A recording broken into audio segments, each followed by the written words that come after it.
Welcome to Wisdom Inspired, a podcast designed to help high achievers to eliminate burnout and overwhelm. Now let's prepare to open our hearts, our minds, and our notebooks to receive today's wisdom. With some reflection and resetting, and then enjoying your weekend so that you could be fully refreshed on Monday. Well, I'm going to close us out today, and our topic today still fits in a line with letting go, but today's title is Abandon or Separate. Abandon or separate.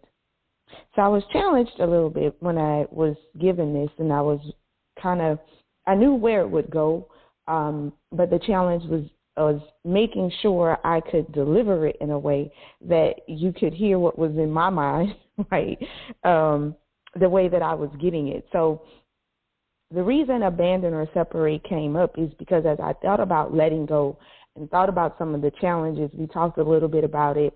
We discussed, your low self-worth or the inability or the fear of change, right, being some of the reasons that we struggle with letting go. And it was kind of obvious in there that sense of abandonment, right? When we talk about letting go, and in the backdrop of the story we used in Genesis with Abram and Lot, which were relatives and family, when we talk about letting go of certain situations or letting go of things, there's usually some type of relational thing going on.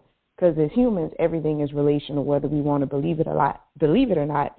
But we try to adopt transactional things, and that's where I think we get confused. But that's another day, another topic for another day. So in relational things, when someone seems to abandon them, there's this stronghold that presents itself, right?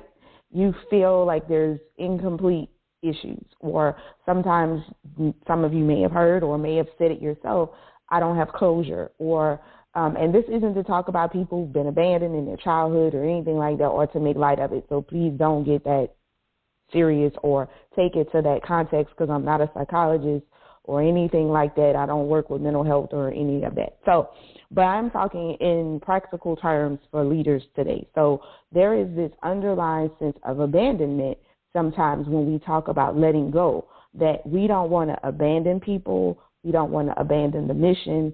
We don't want to abandon whatever it is we've set out, or the plan, right, that we've set out to do. But we see clearly here in Genesis, when we're looking at Abram and looking at how God is setting him up and putting him in position to fulfill the promise that he's given him, that there is separation that must take place. And I was wanting to bring us some clarity, and as I went into the differences of the two, I was shocked as well. So maybe you'll feel the same way, or you may already know it. But when you look at the definition for abandon, to abandon is defined as to cease, to support, or look after, to desert. Another definition is to condemn someone or something to a specified fate by ceasing to take interest in them. And when I got to the origin of the word abandon, it comes from the old French word abandonneur, and that is Abandonner, and it's broken into two parts in Latin. It's a, which is to, and bandon, Bandon, which is control.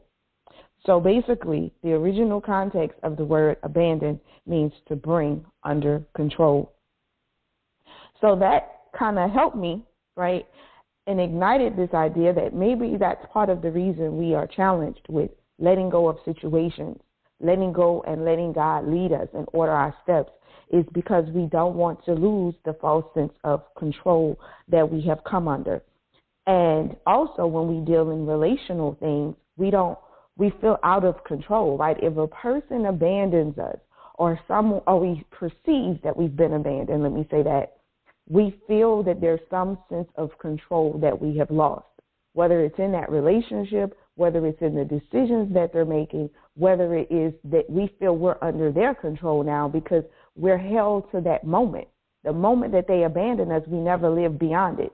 So we have this control that goes on with us emotionally and mentally. And then we also have it where we're trying to control other people because we don't want them to abandon us anymore. We want to put things in place that'll keep us from this abandonment. Do you see the energy behind that word, right?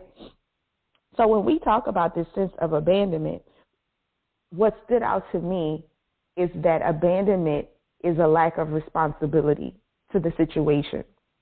The reason that came up is because when we look at the definition of separate or to separate, it is defined as to divide or cause to divide into constituent or distinct elements.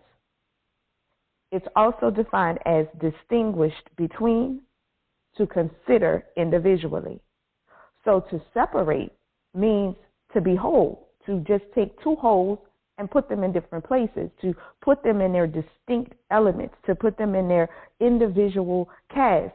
When we look at chapter 13 of Genesis, when Abram confronts or takes responsibility for the strife with Lot, he says to Lot, he says, I beg of you, take the left and I'll go right, or you take the right and I'll go left. He addresses the wholeness. He said, let's separate. There was no abandonment. He was not trying to control him. He was not trying to bring Lot under his control, because had he issued him one of the spaces, then he would have been giving it to Lot. He would have been abandoning him in that moment. But he says, no, this is the issue. Let's confront it, and we have to separate. So you decide. You take responsibility for the decision. Therefore, we separate and go our own ways. Our relationship or our relative connection stays intact, because I'm not abandoning you as my nephew, but I'm separating. We're putting ourselves into distinct individual elements. When you look at separate, its root word is from two Latin words. Its root word comes from two Latin words. The first is se, which means apart. And the second word is parare, which means to prepare. And then it comes from another word of those two coming together, which is separat, which is disjoined or divided. So we're apart to prepare. We're disjoined or divided for the sake of preparation. So do you see how when we get this concept that letting go is about separation in order for us to prepare, for us to be in a proper position for preparation to take place? Because even in that with Lot, there was something going on, and Lot experiences some things that he needed, right, in his growth. But even with Abram, to become Abraham, the separation had to take place because he had to be prepared. So when we look at the two, and as I said a few minutes ago, that abandonment is about a lack of responsibility, well, separation is taking responsibility for a decision, being willing to confront what is necessary to include that to determine that everyone remains whole. Okay? Separation is about taking responsibility for a decision, to confront the circumstances or the situation to ensure that everyone remains whole. Abandonment is about control. It's about controlling a situation and a circumstance. And when you feel like you have lost control, you have a sense of abandonment. That is why we're instructed in Scripture to cast our cares upon the Lord, because we're not built to carry certain weight, right? So when we cast our cares, we separate ourselves from the weight of those things. We find our trust in God's power and ability to equip us to separate ourselves from situations and circumstances. We don't feel that we're being abandoned by Him because we hold on to His truth and His promises that He has given us. We understand that He does not operate in abandonment. God will always take responsibility for His decision. We see that through the whole cycle of redemption and salvation, right? He created man. And because of man's fall, God then Himself took responsibility for man's fall, and He created the chain of redemption for us to have salvation through Jesus Christ. So you need to understand that separation and abandonment are not the same, and that in order to let go, you must have the mind of separation. You must not feel that you are being abandoned, okay? There's a scripture in Luke chapter 6, verse 22. It reads, "Blessed are ye when men shall hate you, and when they shall separate you from their company, and shall reproach you and cast out your name as evil for the Son of Man's sake." Let us embrace the idea of being separated. If separation is happening and taking place, it is necessary for preparation in your life. You are not being abandoned. You are not abandoning the mission.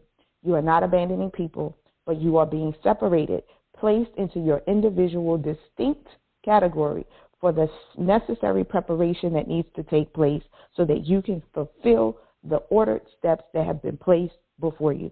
So I hope today's wisdom has inspired you. I hope you have gotten some more insight about this and that you're equipped to learn how to let go in whatever situation it is and allow God to order your steps accordingly. Thank you guys so much for joining us here on Wisdom Inspired. You have a great and wonderful day. Enjoy your weekend, and we will be back on the line. I hope you enjoyed the episode of Wisdom Inspired that was brought to you by the AAC Co-working Community, a virtual community designed to support female entrepreneurs, business owners, and freelance professionals. For more, go to wisdominspired.net.